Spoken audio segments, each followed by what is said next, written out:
All right, continuing our study of recursive structures, we're going to look at a few examples of how a set can be defined recursively.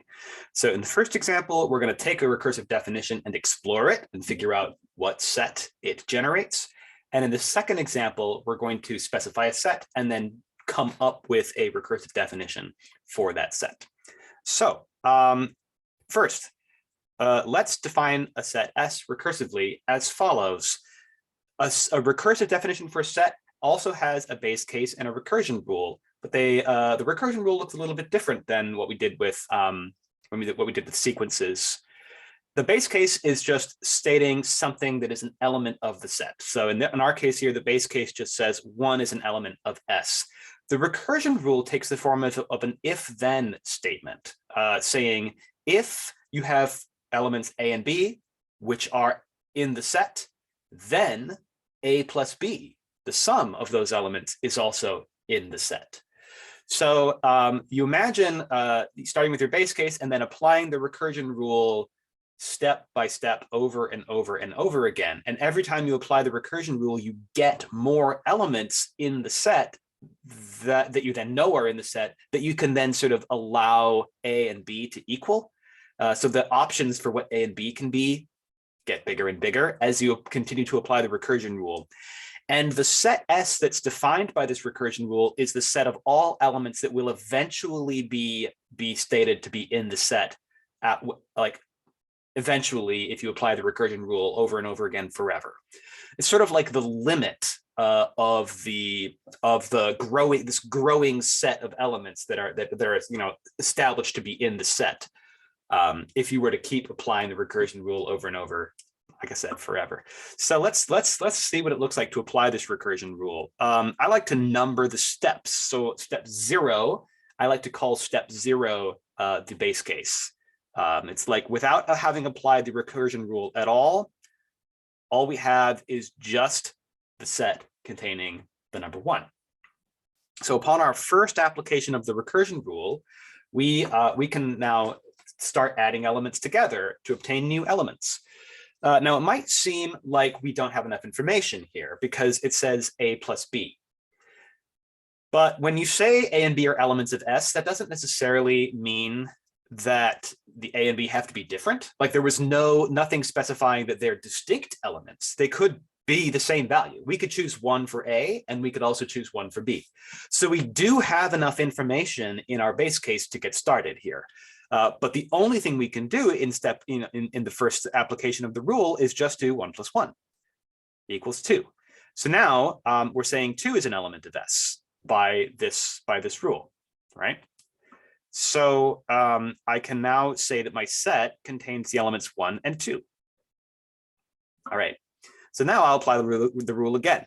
Now I could do 1 plus 1 equals 2 again in the next application because I still have element 1. But since I've already done that, I'm going to skip it. So what's new? Well, the new thing I could do is to do 1 plus 2 equals 3. So 3 is therefore an element of S, and also 2 plus 2 equals 4. So 4 is an element of S. All right, so now my set contains 1, 2, 3, and 4. All right, let's apply the rule again. Third application.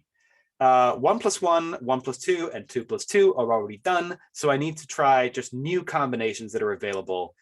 Since 3 and 4 are the new elements, I'm going to use 3 and 4. So we could do like 1 plus 3, for example, gives us 4. That's an element of S. Now I'm not going to do 3 plus 1 because of the commutative law. It's going to be the same. But I could do like 2 plus 3 to give me 5. I could do 3 plus 3 to give me 6. And I could do 3 plus 4 to give me 7. We could also do 4 plus 1.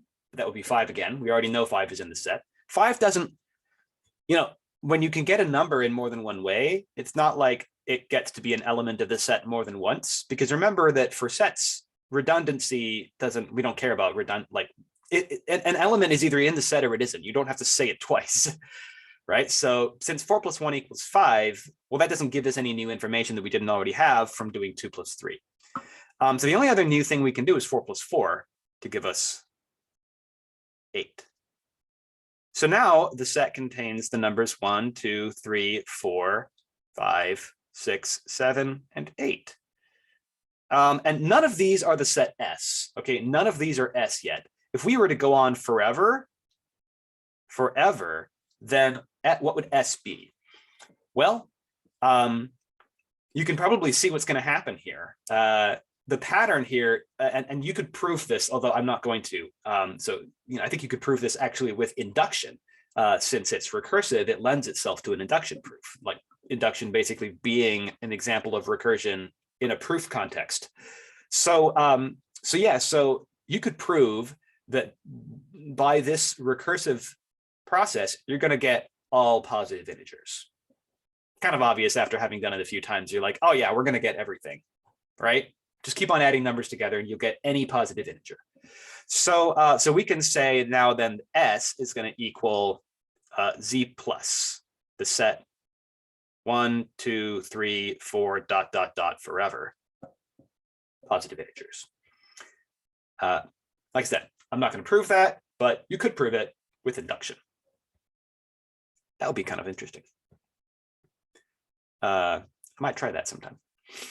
All right, so that's our first example. We had a base case, we had a recursion rule, recursive definition that actually ended up just being a definition for the set of all positive integers. Great. Now the second one, now we're going to specify what set we want.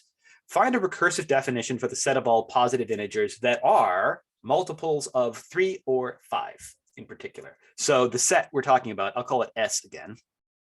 The set we're talking about would be positive integers, so not 0. 0 is an integer, which is a multiple of 3 and also 5. 0 is a multiple of everything because it's 0 times whatever you want, but it's not positive. So we're not going to do 0. We're going to have 3 and we're going to have 5, and then we're going to have numbers like 6 and 9, and then we'll have like 10, and we'll have 12 because that's a multiple of 3, and we'll have 15. It's a multiple of both 3 and 5, and so on. Okay. I'll put a ... on the end there. So any number which is a multiple of either 3 or 5 or both gets to be in this set. So how can we define this recursively? Well, as always, we're going to have a base case. So for the base case, I feel like we should say, maybe start by saying that 3 and 5 are in the set, right? Why don't we just say 3 is in the set and 5 is in the set? All right, start with 3 and 5. Now, what can you do with 3 and 5? Well, if we want to talk about multiples, it's right in the name, right? It's multiplying. So basically, I think that what we want to do is just say that if something is already in the set, if you were to multiply it by 3 or 5,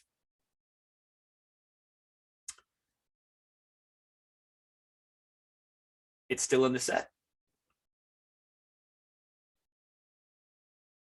Does that make sense?